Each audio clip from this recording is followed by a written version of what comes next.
Namaste. Today's topic that I want to introduce to my RYT200 hour student is meditation.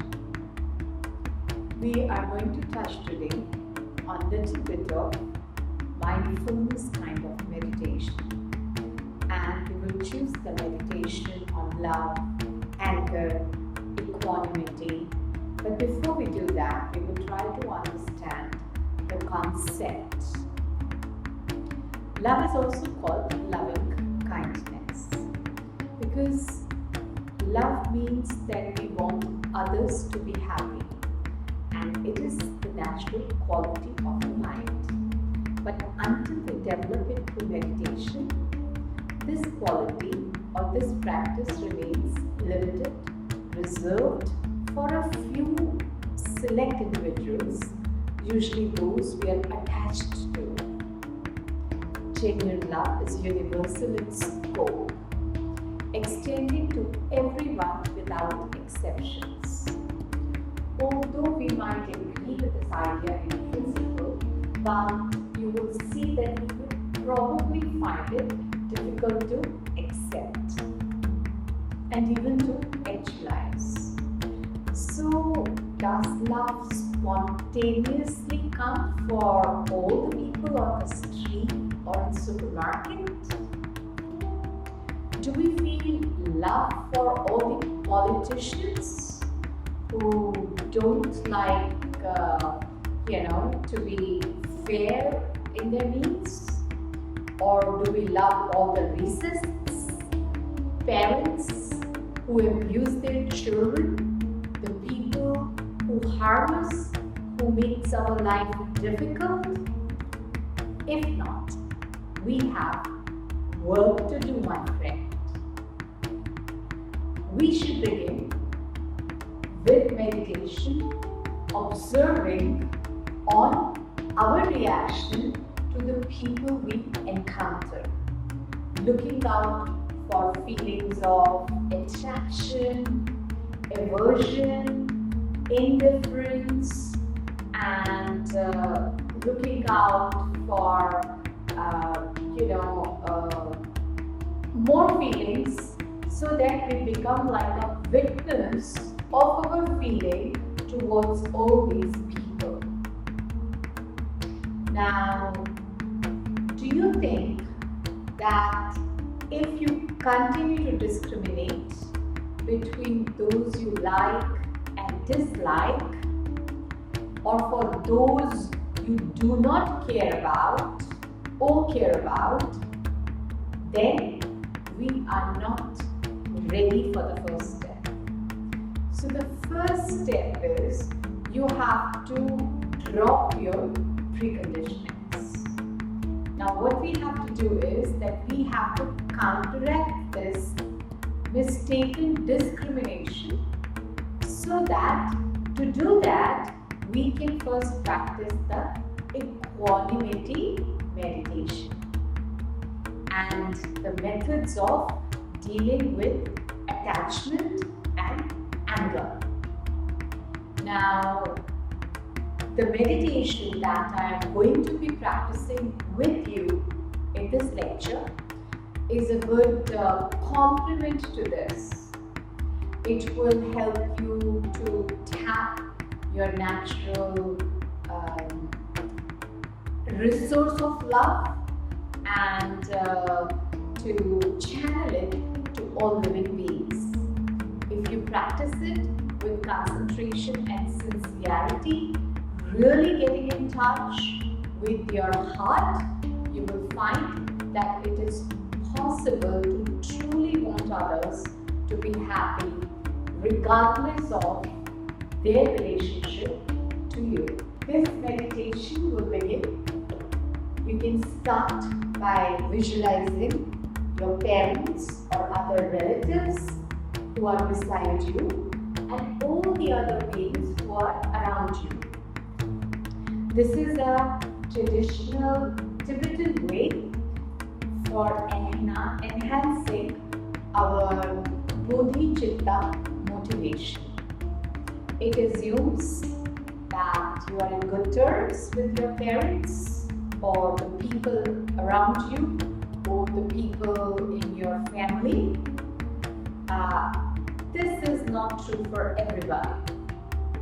So if you have any family members or thinking of your mother, father or other family members give rises to anger or anxiety rather than love or compassion, if that is the case, it is not necessary for you to force yourself to visualize those individuals.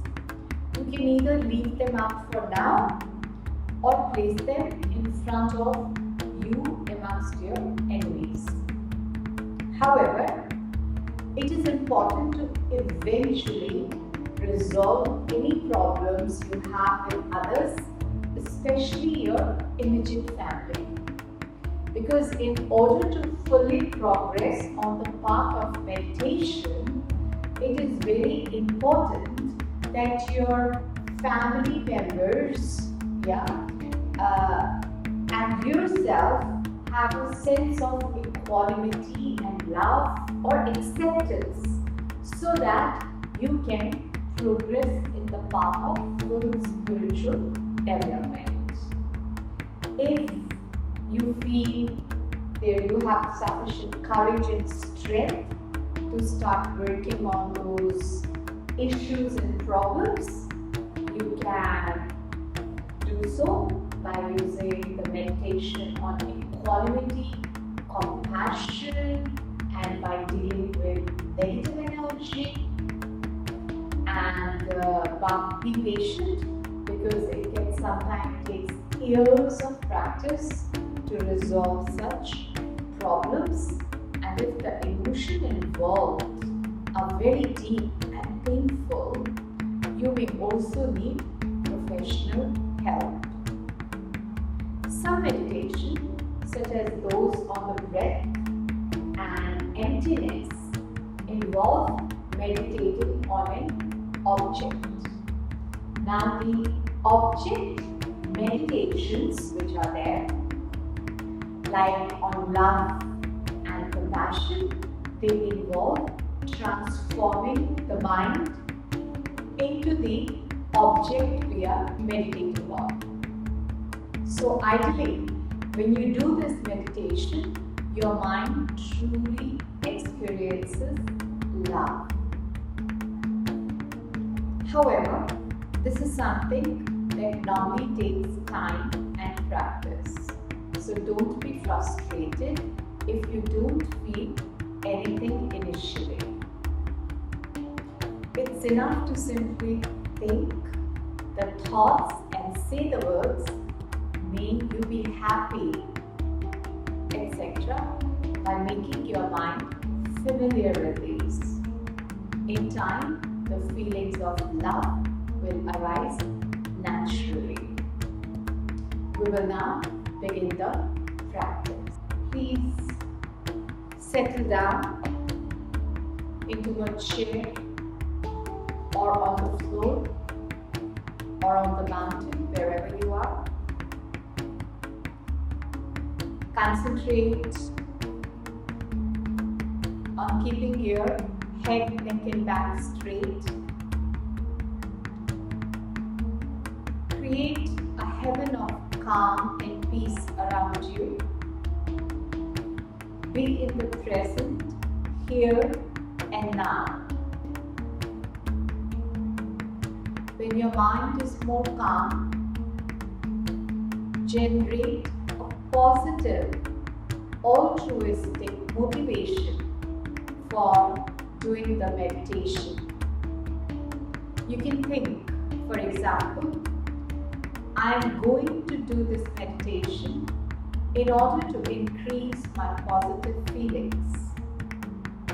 I am going to do this meditation in order to increase my positive feelings, compassion, love, and wanting to help others, so that my life and all the things that I do will be only beneficial and never harmful to others.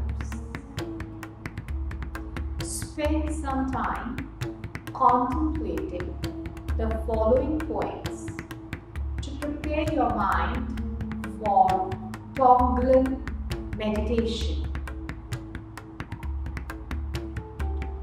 All beings want to be happy.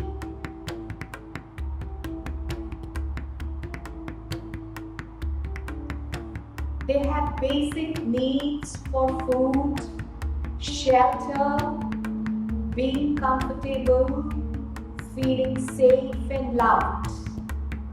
And they have things they wish for: friends, possessions, a satisfying job. All beings also wish to be free of every kind of pain and problems. Go into your heart and get in touch with these basic feelings that we share with everyone else. Recognize that everything you do in your life is motivated by the wish to be happy.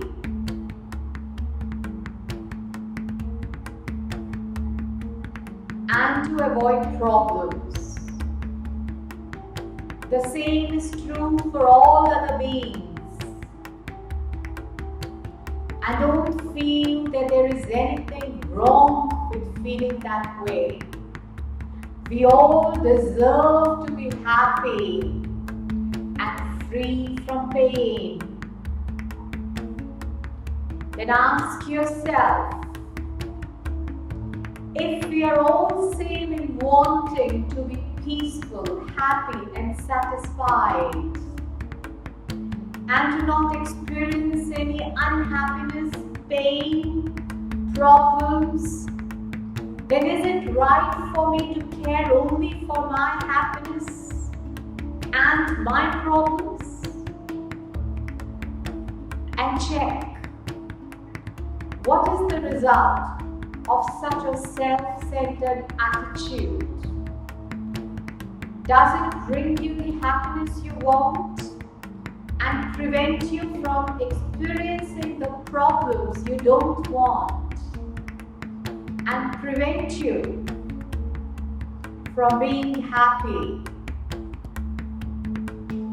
Try to recognize that self-centeredness is counterproductive and feel the wish to become less focused on yourself and more loving and caring to other people and towards others. It is possible to transform your mind in this way. And one method that can help you to do this is the practice of Tonglen. Tonglen using one's own problem. Let us begin the practice of Tonglen by being centered in our breath and in the present, and think of any problem, however big or small, but try not to take too big a problem. If you are familiar with Tonglen, try to pick a medium or preferably a small problem which you are facing with in your life. Concentrate on that painful or uncomfortable feeling, on an illness, or it could be something emotional such as sadness, hurt or loneliness, and allow the problem to arise to your mind and feel how painful it is, how your mind wants to push it away. Then think, I am not the only person in the world experiencing a problem like this. There are many others. Think of other people who may be experiencing the same or similar problems, some to an even greater extent than yourself. For example, if you have lost a loved one, think of the people who have lost many loved ones in a war or natural disaster. Generate compassion for them, thinking and really feeling how wonderful it would be if all those people could be free from their own sufferings. Then decide that you will accept or take on your own experience of this problem with the compassionate wish that by doing so, all those other people will be free from their sufferings. Let go of your resistance, fear, and aversion towards your problems and allow your mind to rest in a gentle, peaceful acceptance of it all. When you are more familiar and comfortable with this practice, you can use it to take on bigger problems you have at present and also the problems you will probably experience in the future. We will now practice Tonglen on other person's problem. Imagine in front of you someone you know and love who is suffering. Put yourself in their situation and try to really feel the suffering they are experiencing and how they wish to be free of it. Feel how wonderful it would be if they could be free from all their sufferings and problems. Then generate the courage to take their suffering upon yourself.